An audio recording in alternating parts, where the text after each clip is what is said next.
Juneteenth is the oldest known celebration marking the end of slavery in the United States. It is dated back to June 19th, 1865, when the Union soldiers, led by Major General Gordon Granger, arrived in Galveston, Texas, spreading the news that the war has ended and the slaves were free. This occurred nearly 2.5 years after President Lincoln's Emancipation Proclamation, which was issued on January 1863. The first celebration of freedom of the enslaved included the reading of the proclamation by General Gordon Granger.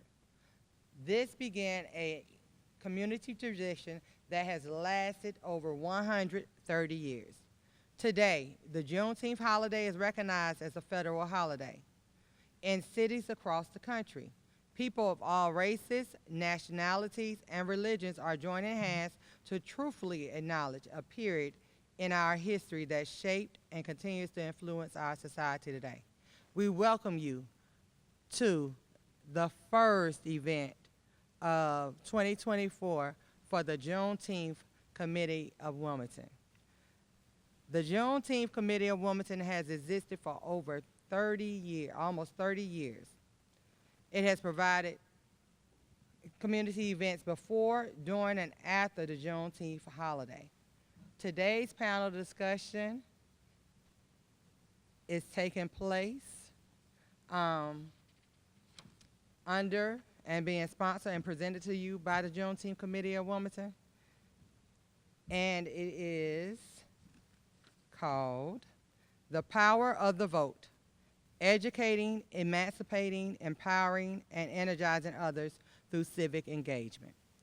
And we have our three panelists today, and I'm going to allow them to introduce themselves. We're going to start with Imam Sharif. Good morning.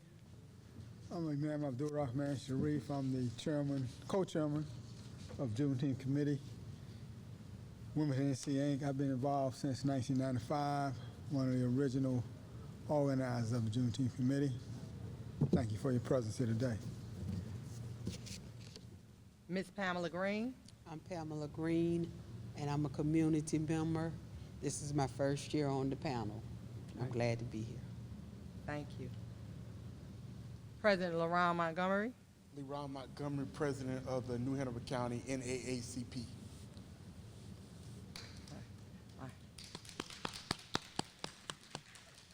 Thank you all for participating in our panel discussion today. We're going to go ahead and get started. Question number one, and we're going to start with Mr. Montgomery. As we celebrate Juneteenth, how would you attribute the right to vote to emancipation?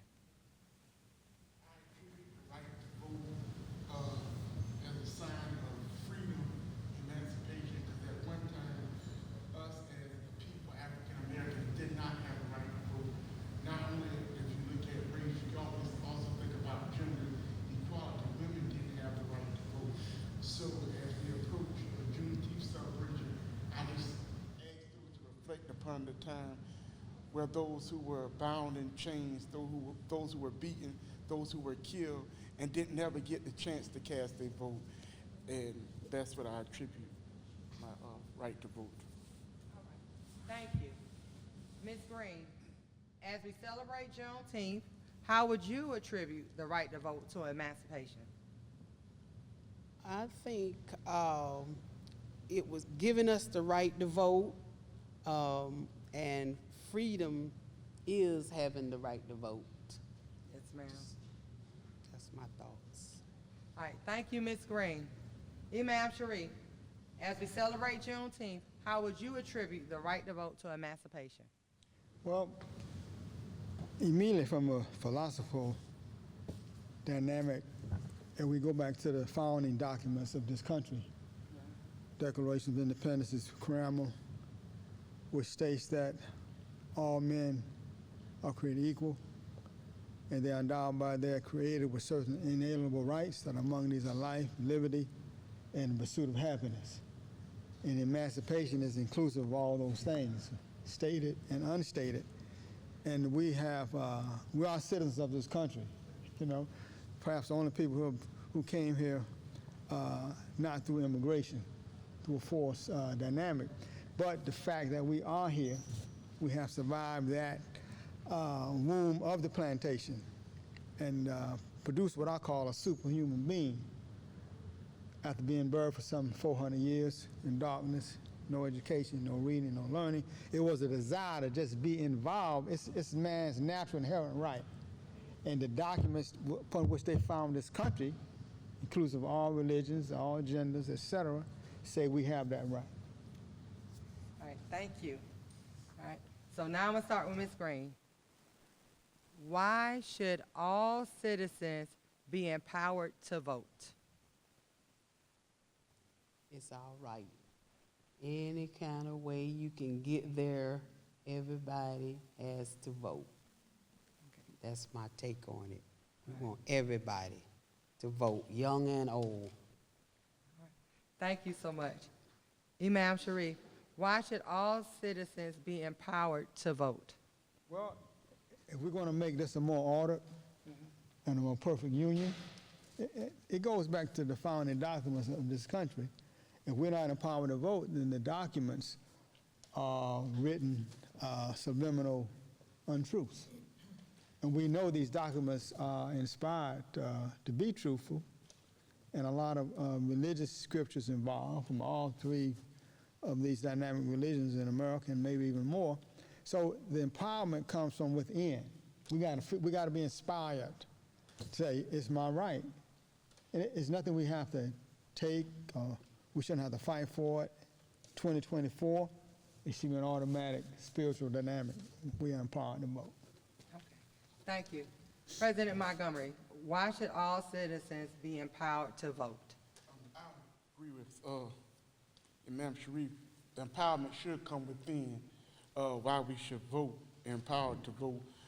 But also, if you look at those who are making decisions, now that should be enough for us to have the empowerment to vote. You don't have to look at national politics. You can look at local politics here today. And these are people who are in office who are making decisions.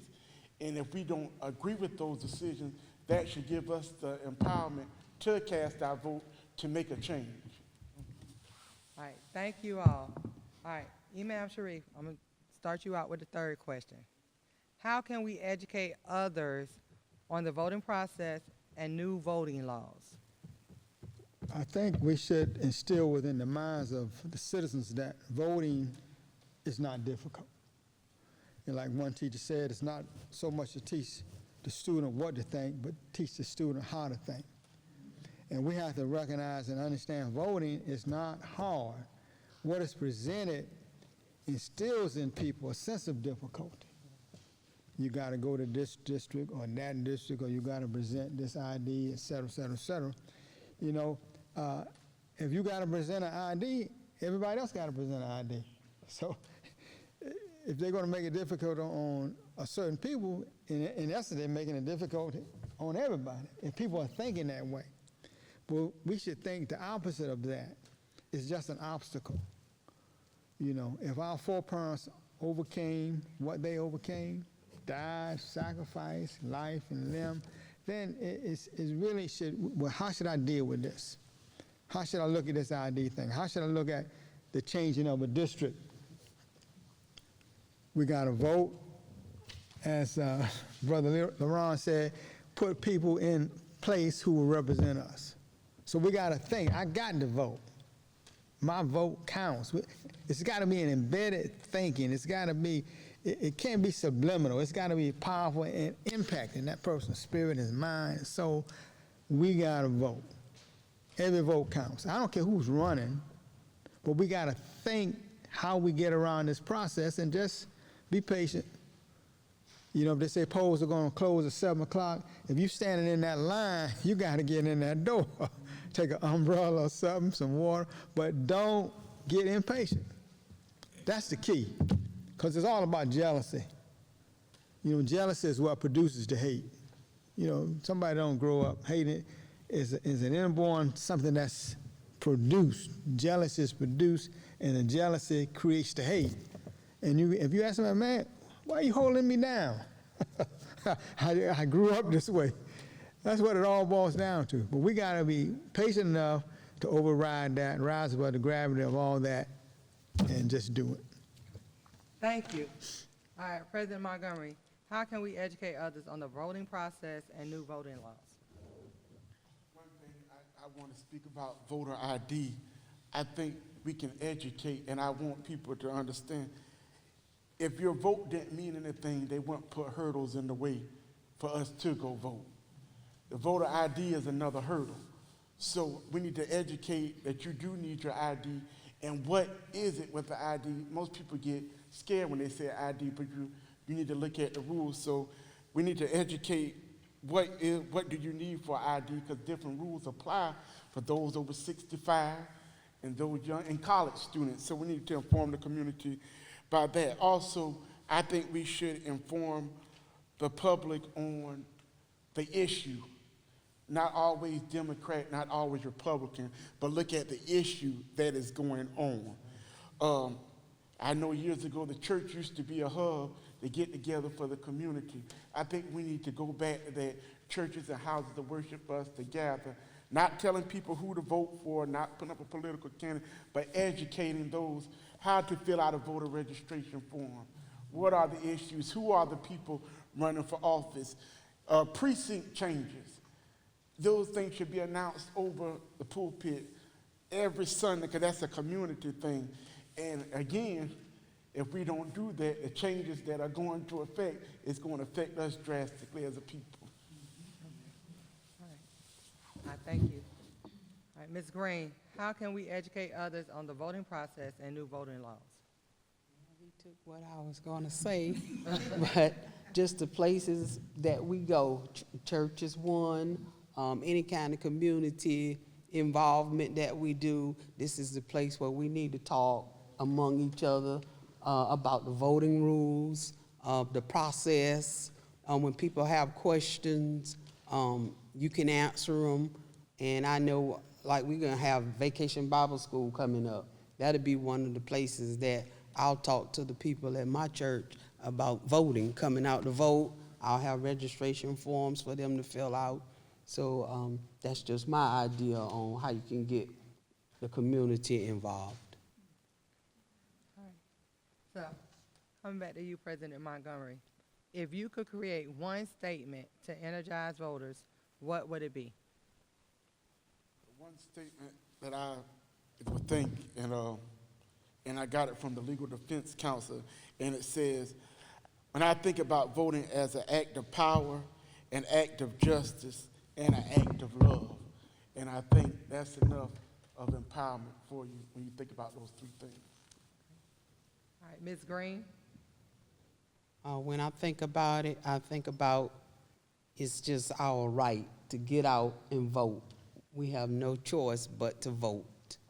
Everybody needs to get out and vote. Imam Sharif? Well, to me, it goes back to a sense of history. And I like to think about Fannie Lou Hamer. You know, I'm sick and tired of being sick and tired. And this sister, she picked cotton for 44 years. That's all she ever did. And so I remind people of David T. Walker, who he published his appeal in 1830. He wrote it in 1829. I mean, this is 30 years, 35 years before this document. So that's one of these super minds growing. Frederick Douglass, you know, Harriet Truman, go forward or you're going to die right here today. I mean, you know, if we could give our people a sense of history, that's why we say Juneteenth is educating, empowering, emancipating, energizing through the celebration of our history. You know, it's not about song and dance. It's just to remind people what we have gone through.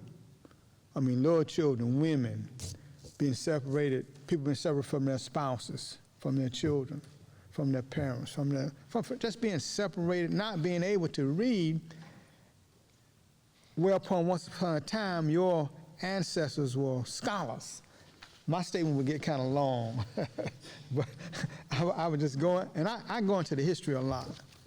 You know, if you look around Wilmington, look at all these churches that are built. The older churches were built like in the 1800s, you know, 1860s. I mean, these were churches built by artisans who were once slaves. You look at the design, and you look at the brick, and you look at the cement, it's still solid. These were some skilled craftsmen. So, I mean, for them to come out of this bondage and do that, look at the number of colleges and universities that were established. These people wanted to be educated. They wanted to vote. They wanted to take a part in the building of this country. You look at all the servicemen. I just remind them of the history. You know, we fought in every battle America's ever had from 1812 going forward. So, you know, this is your right, and you owe it to your ancestors. You owe it to your parents. You owe it to all those little girls who died in these churches. You owe it to them to vote. That would be my statement. And thank you all. And so I just want to remind everybody, when you vote, you are voting for the future too. City plans that are in effect now were actually written in 2000. Were actually written in 2000. The people's names on the plan are not even in city government or even in the present place. So when we start thinking about what are you voting for today, you are voting for the future of your children, your grandchildren, and everything else. Yes, sir.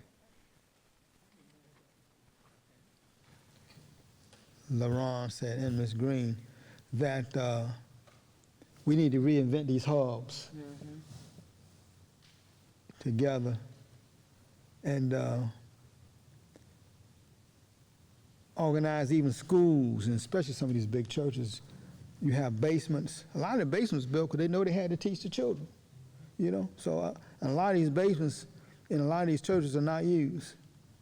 So that may be a horn we can blow. We need to have some schools, man. Like schools on the close, but school's closed now, right?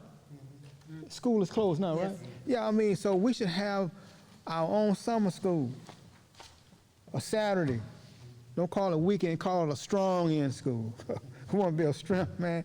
And I'm just saying there are a lot of things we could do, but we got to start, not saying we haven't started, but the children got to understand from day one, they got to pursue excellence. And they go meet it at the intersection of perfection. And we should let them settle for nothing less than excellence and perfection. So if we still instill that in them, I've gone into some schools, especially some of these preschool classes, and the kids in there sitting around like they don't want to be there. No pun on the teachers or assistants, but you know, they're helping them act like they don't want to be there, petting them up. You know, if you go to some of these other countries, man, they make these kids straighten up. You know, they get them involved in crafts, they get them involved in learning, reciting, memorizing. And I think the church, that's what we established when we first come out of that peculiar institution, excuse me, you know, somebody needs to raise a voice. Hey, let's use these basements. And in these big churches with these big populations, you got retired teachers, you got retired principals. We need to bring them out of retirement. Put some more tires on them and keep rolling. And those of us who are teachers, you know, if we can spare a little time on the weekend, let's get that Saturday school or that Sunday school going with, you know, the basic 3 R's, you know. I mean, you'd be surprised what you can learn if you just put, you know, 2 or 3 hours extra in a week. So I think, you know, LaRon, if I could be of any help in that area, just let me know, Ms. Green. I'll be willing to do it. A sense of urgency, when I would say, as you said, I'm 35 and I did not see that happen, but when I made a trip to Washington, D.C. to the museum, and I walked through that train car station, train car, and I saw the black and white section, that was an eye-opener for me. Also, what I would say, a sense of urgency, you don't have to look national, you can look right here in New Hanover County. And I'll say, look at New Hanover County School. It was a step-by-step process. One, it was a step of banning books. Now it's a step not to teach certain parts of African American history, or history as it did not exist. That makes me know it's a sense of urgency that need to be had, because they're trying to erase your children will never know that they didn't have the right to vote. I mean, you hear now what slavery was supposed to be promoted as, bringing Africans over to America to teach them work ethic. That's not true at all. And so they try to make it like it was a beautiful thing. So I just look at what's trying to be put out there. That's what gives me my sense of urgency, and to think about my daughter coming up and make sure she knows the truth and why do we vote and why she should vote when she gets of age. I think that was was very, good. very well stated. Philosophically speaking, again, you got two types of vision. So you can be seeing, but like you're saying, you're not seeing. So we gotta go inside, and we can be hearing, but not really hearing. So, and things are presented in these kind of abstracts, and I think we gotta teach this new generation. We gotta see the abstract dynamic, see the logic of it, and we have to break these words down. But it says history rewards all research. And like LeRon said, he didn't go through it, but he can read that history, and he can see how the history that he didn't go through is a subliminal attempt to repeat it now. So I think it goes back to these if it's not going to be done, the way to get it done in public schools, we got to put people in office there. The way to get it done, if you can't get them in offices, we got to establish our own schools, and we have to start, like I say, the weekend, these weeknights. We got to teach at home, but we got to do just what you said, teach people how to think, to see that this is an urgent dynamic, because our generation, we're going to move on, and we want them to give us a good life in our souls. So if we don't feel the urgency, we're going to lose a whole generation, and they're going to be asking, what happened? Why didn't they talk about it? So we just got to begin to talk about it, write articles about it. Everybody in here, if they wanted to, probably could write a book. And I've been told, man, you got to write that book. So I got to. But everybody in here could probably write a book on your experiences that you could pass on when we accessible to the internet, et cetera, et cetera. But I think we just got to find ways to present that urgency so they can really hear us.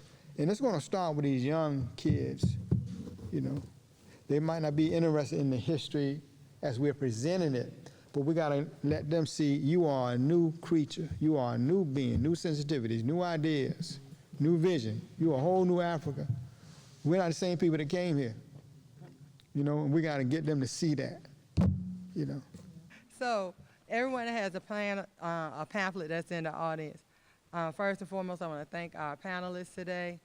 Thank you for taking time out of your busy schedules to come and join us today to talk about the power of the vote. But in your pamphlet today, you have information based from the White House on elections and voting, but you have QR codes within. The first QR code, it gives you a timeline on important dates in voting. And so this is not what impacts the African American community, because we are celebrating Juneteenth, but you go through the timeline and you look at what has impacted a lot of communities. So you can take your phone, you can scan it, and then it will go to the internet source for that QR code. The second QR code on the Why Vote page, this is information for North Carolina ID laws. So this page right here, it gives you the information for the North Carolina ID laws. I apologize, that is a little small, but that is what it is for. All right, and your ballot. So your vote, your ballot. Also, you have outline information on people on your ballot, what their job is, how do they impact your daily life. And so this is just a general jobs duty report on everyone that you will be voting for in this general election. Notice, there are no political affiliations, but it is just for you to know when you go to the ballot, you have 2 federal components. The rest are state and local. And so you need to understand the key components. So from all the way from the North Carolina Commissioner of Agriculture, know what role people play in your life when you go to that ballot office. And so the roles are outlined there. And then on the back, as always, please donate to the Juneteenth Committee of Wilmington, North Carolina, and this is the QR code to donate via PayPal. And we're going to end here, and that's why it's important to vote. And so, but you got to also study who's on the ballot and make sure they're aligned with your visions and inspirations and all of those things. Thank you all for being here today. I appreciate you, and thank you to the wonderful City of Wilmington employees who are also one of our greatest sponsors for being here today and being patient. Thank you. Everyone have a wonderful afternoon.